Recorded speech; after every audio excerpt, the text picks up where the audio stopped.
కీర్తన గ్రంథము 41వ అధ్యాయము 1వ వచనం.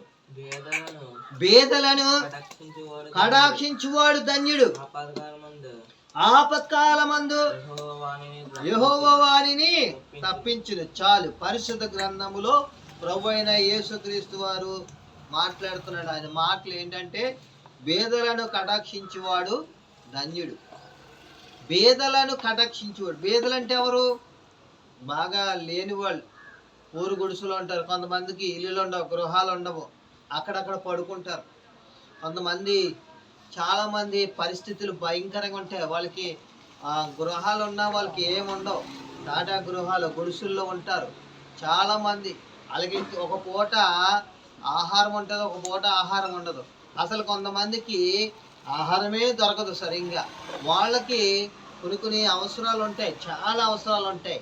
వాళ్ళు ఏ కష్టంలో ఉంటారో, ఏ ఇరుకులో ఉంటారో, ఏ ఇబ్బందులు ఉంటారో, ఏ సమస్యలు ఉంటారో అటువంటి వారిని బేదలు అన్నారు.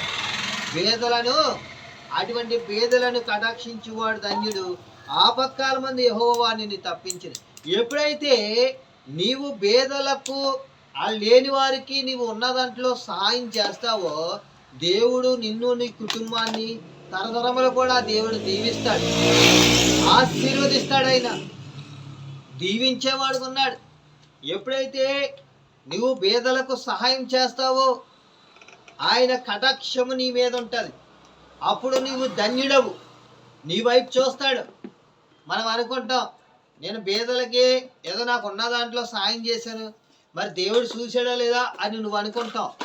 దేవుడు తప్పకుండా చూస్తాడు. నువ్వు ఇచ్చే సహాయము దేవుని దగ్గరికి వెళ్ళిపోద్ది. నువ్వు చేసే సహాయము దేవుడు చూస్తాడు. మనుషులు చూడకపోవచ్చు, నువ్వు చేసే సహాయము మనుషులు చూడకపోవచ్చు, కానీ దేవుడు చూస్తున్నాడు. దేవుడు చూసి నీ మీద కటాక్షాన్ని కలిగి ఉంటాడు. ఆయన నిన్ను కటాక్షిస్తాడు, నిన్ను ఆశీర్వదిస్తాడు, నిన్ను కాపాడుతాడు. అప్పుడు నువ్వు ధన్యుడు అవుతావు, ధన్యురాలు అవుతావు. బేదలను కటాక్షించేవాడు ధన్యుడంట, ఆపత్కాలమందు యెహోవా వానిని తప్పిస్తాడంట. నువ్వు ఎప్పుడైతే బేదలకు, లేని వారికి సహాయం చేస్తావో, నీవున్న దాంట్లో ఏదో రూపంలో వారి పరిస్థితులు ఆలోచించి, వారి అక్కర ఏంటో ఆలోచించి నువ్వు సహాయం చేసినప్పుడు, నీకు ఆపద వచ్చినప్పుడు దేవుడు నిన్ను ఆపద నుంచి తప్పిస్తాడు, ఆ ప్రమాదాల నుంచి తప్పిస్తాడు, ఆ యాక్సిడెంట్ల నుంచి తప్పిస్తాడు, ఆ రోగాల నుంచి తప్పిస్తాడు, ఆ యొక్క అనేకమైన పరిస్థితుల నుంచి, భయంకరమైన పరిస్థితుల నుంచి తప్పిస్తాడు. మేము దేవునికి ఇచ్చి చూడు, నీవు దీవించబడతావు, నీవు ఆశీర్వదించబడతావు. దేవుడు, ఆయనకి, యేసయ్యకి ₹1,00,00,000 కూడా లెక్కలేదు. అసలు మనం ఎంత ఇచ్చినా ఆయన రుణము తీర్చలేం.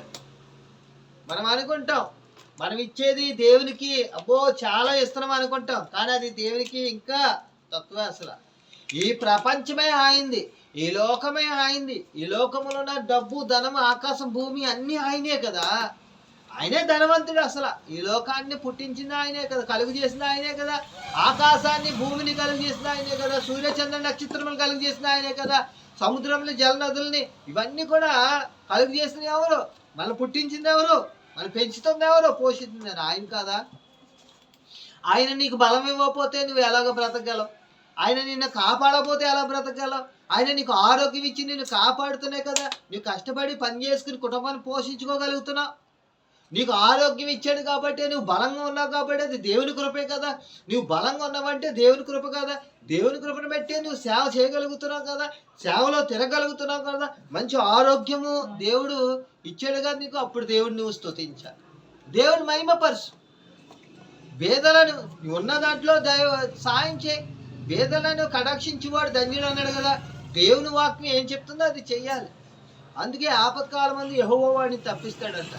నువ్వు ఎప్పుడైతే బేదలకి సహాయం చేస్తావో, నీలోకి శ్రమ రాకముందే, నీలో కష్టం రాకముందే అది కూడా రానవడంట. దేవుడు నీకు సహాయం చేస్తాడు. ఆయన దేవుడు నీకు తోడుగా ఉంటాడు. ఆపత్కాలమందు యెహోవా వానిని తప్పిస్తాడు. దేవుడు నీకు తోడుగా ఉంటాడు. దేవుడు నీకు సాయం చేస్తాడు. ఆయన తప్పకుండా చేస్తాడు. ఆయన ఎందుకంటే బేదలను కటాక్షించువాడు ధన్యుడు, ఆపత్కాలమందు యెహోవా వానిని తప్పించిన అన్నాడు. ఆయనే